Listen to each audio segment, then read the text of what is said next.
كالمعتاد عشان بيقولوا لنا انتوا عمالين تتهموا الناس ومش عارف اللي بيسافروا امريكا اللي بيسافروا صربيا. هنتفرج على واحده يمنيه اسمها توكل كرمان اتكيشت جائزه نوبل. اتفرجوا على الاستاذه المحترمه بتتكلم ازاي. نشوف الفيديو وارجع اعلق معاكم.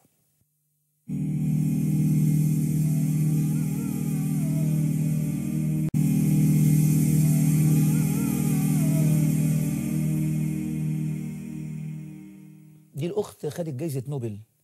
طبعا تقولوا لي مين دي اصلا عشان تاخد جائزه نوبل ويحتفى بها في مؤتمرات وعماله تسافر 15 دوله من ساعه ما قامت ثوره اليمن اهو، مثلا لمده سنه ولا حاجه قرب السنه، عماله تسافر هنا وتسافر هنا ومقيمه في قطر بقى لها كام شهر وحوارات واحاديث وبتاع.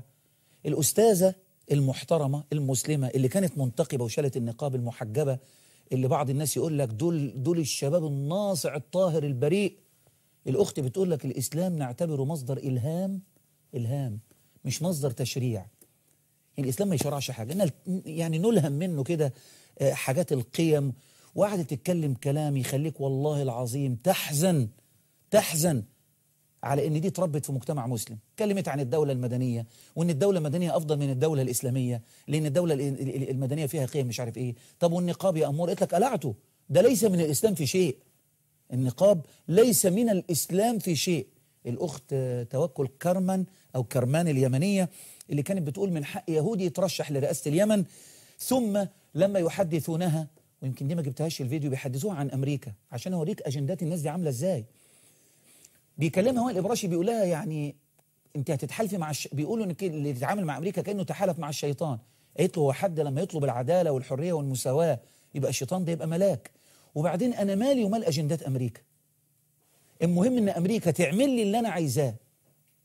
أنا بتكلم ده لبعض الشباب اللي كان بيستنكر جدا ليه بنرفض ان شبابنا يروح امريكا ولا يروح يقعد في صربيا يتدرب على ايد مدربين اسرائيليين، ويقول لك سو وات وفيها ايه يعني ان الشباب يخرج من مصر يتدرب في صربيا ولا ياخد دورات تدريبيه في امريكا في اماكن معينه ولا في هولندا ولا ويرجع عشان يغير.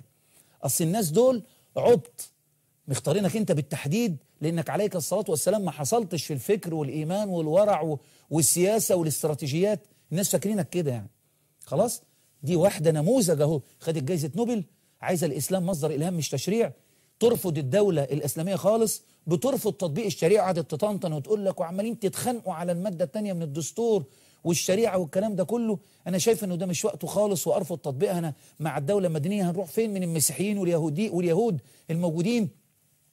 كويس. وتتكلم عن النقاب وتتكلم عن إن أمريكا لو من مصلحتي ان انا احقق اللي انا عايزه ونهدم المؤسسات ونعمل، وامريكا تساعدنا امريكا ونقبل مساعدتها. ايه المشكله حتى لو امريكا ليها اجنده؟ ادي الناس اللي بتعمل لهم برين ووش وغسيل مخ في الولايات المتحده الامريكيه وفي صربيا عشان يجي يقول لك ايه احنا بنتكلم عن السلميه وبنتكلم عن مش حاطين هدف لبلادهم ابدا انها تستقر وتستمر وتقف على رجليها.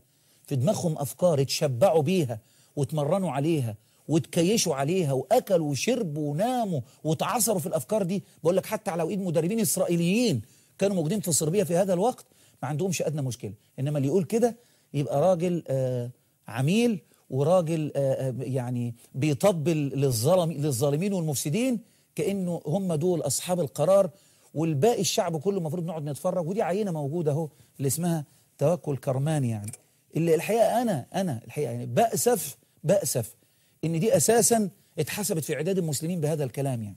لكن ما تستغربش، امبارح صحفي حضر لي خطبه جمعه وراح رطرط على جريده التحرير. هو كل جمعه يحضر لي ويرطرط وزعلان جدا، بيقول لك رغم اعتراضي الشديد انه اقحم تطبيق الشريعه الاسلاميه في الخطبه. طب وفيها ايه؟ بقول احفظ الله يحفظك، ومن ضمن طلبنا لحفظ الله لنا ان نطبق شرع الله، ما يكونش شيء خياري بالنسبه لنا، ده واجب علينا. ربنا اللي قال كده وأن يحكم بينهم بما أنزل الله واحذرهم أن يفتنوك عن بعض ما أنزل الله إليك فإن تولوا فاعلم أنما يريد الله أن يصيبهم ببعض ذنوبهم وإن كثيرا من الناس لفاسقون أفحكم الجاهلية يبغون. هو اللي احنا فيه ده مش حكم جاهلية؟